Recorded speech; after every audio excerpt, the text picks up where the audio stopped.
number of different recordings and you will have to answer questions on what you hear.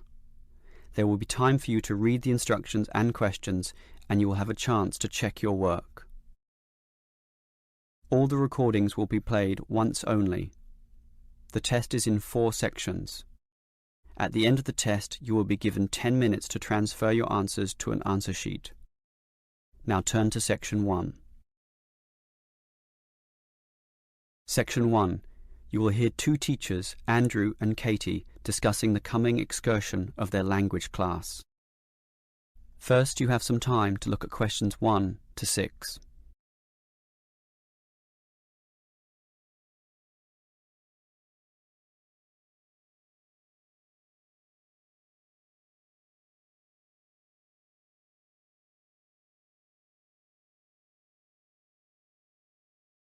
Now we shall begin. You should answer the questions as you listen, because you will not hear the recording a second time. Listen carefully and answer questions 1 to 6. Well, we have this school excursion plan, but when exactly is it?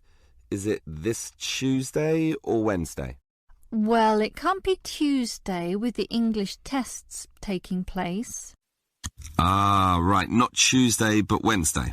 That's right, all day Wednesday, taking a bus outside the city.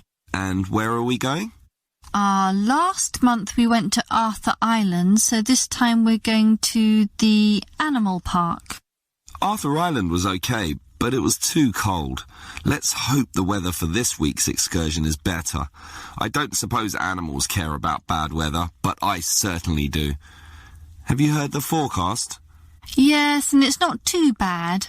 Basically, they're saying Monday will be sunny, but then the weather will change. Not so good. Yes, Tuesday we'll have some showers, but by Wednesday, the day of our excursion, it will be, well, their words are cold and cloudy.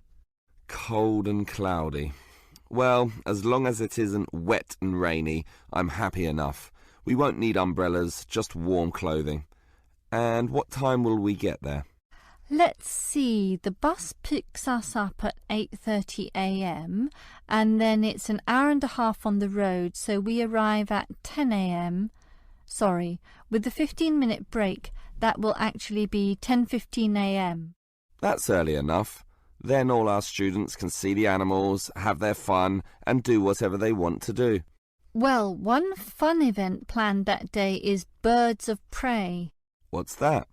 That's when they bring out several birds of prey, eagles, falcons, kites, those sorts of birds, and throw pieces of meat into the air, and the birds swoop down and eat them. It's quite impressive. Sounds great. Birds of prey. Are there any other activities? There's a catered lunch at the park restaurant. We've already paid for that. And in the afternoon there's... Well, I had a choice between the reptile display and the koala handling. In the reptile display, the students can handle live pythons and various other snakes. Surely they'd rather hold koalas. I'm sure, but the koalas can't be handled unless the weather's sunny, and given the forecast, I thought it better to choose the reptile display. That's a shame. These Asian students would love the koala handling. Yes, I know, but we can't control the weather. And then we get back. What time will that be? We leave the park at 4:30, but then we face traffic, so we won't get back until well after 6 p.m. It will most likely be 6:30, but that's better than the last trip. We didn't get home until 8:30 that time. Yes, that was a bit too late, wasn't it? Before you hear the rest of the conversation, you have some time to look at questions 7 to 10.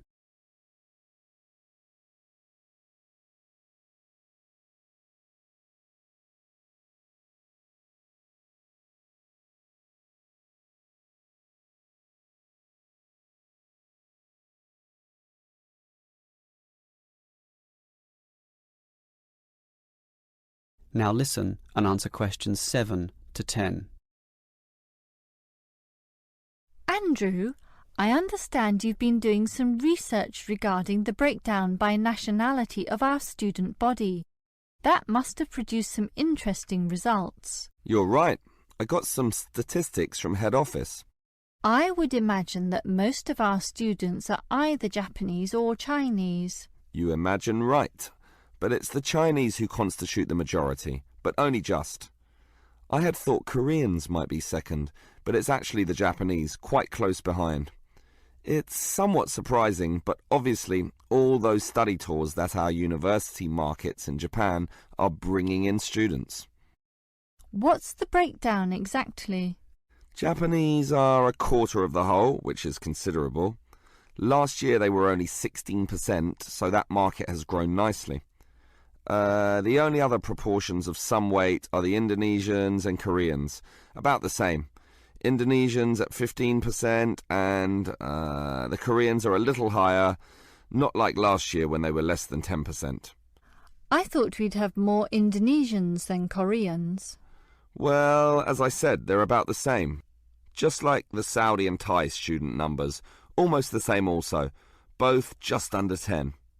Which one is bigger? Thai students number just a fraction more. As for the other nationalities, collectively they're only 3%, so it wasn't worth giving each of them a separate category. I just grouped them under other. That's Vietnamese, South American, a couple of Russians, and so on. That is the end of section 1. You now have half a minute to check your answers.